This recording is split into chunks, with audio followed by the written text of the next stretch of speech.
Good evening, everyone. You're all likely to be familiar with pictures of the tawny owl. Because of all the owl species in the UK, it's actually the most common one. But the chances are that you're more likely to have heard one than actually seen one, as it's also strongly nocturnal. This means that it normally ventures out at night. So, what kind of habitat does the tawny owl prefer?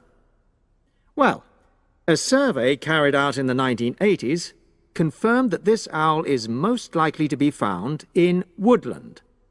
If you look at a map of tawny owl distribution across Britain, you'll only see gaps in the treeless marshy areas of eastern England and in some of the more upland parts of northwest Scotland.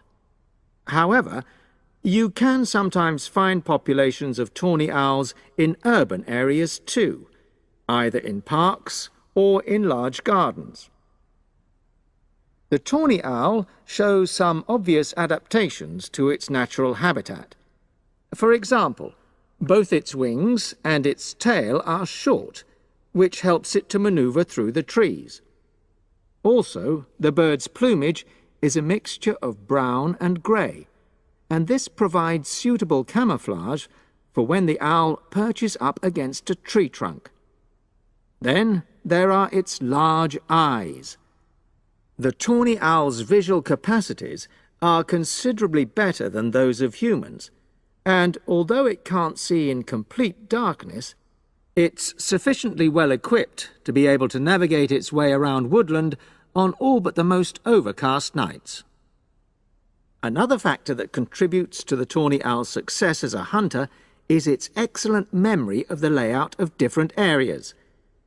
If you combine this ability with the owl's strongly territorial and sedentary nature, most populations of tawny owl are sit-and-wait predators, you realize that it has a good opportunity to predict where prey might be found. Finally, as well as having large eyes, the owl's sense of hearing is excellent, and this helps it to locate potential prey as it sits on its perch.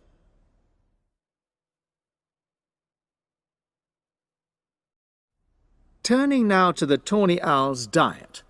Woodland tawny owls feed mainly on mammals, especially small ones, such as wood mice and bank voles. But they'll also take things like frogs or bats, or even fish, if they happen to be available.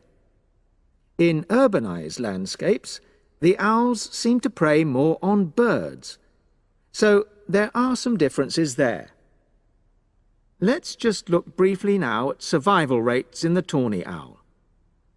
Young tawny owls face a difficult time once they leave home, and 2 out of every 3 are likely to die within their first year.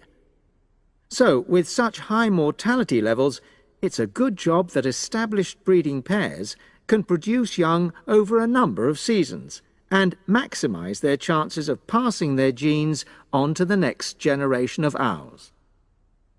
I've already mentioned the sedentary nature of the tawny owl, but it's not just adult tawny owls that are sedentary in their habits. Young birds, dispersing away from where they were born, rarely move far. The average distance is just 4 kilometres. There also appears to be some reluctance to cross large bodies of water.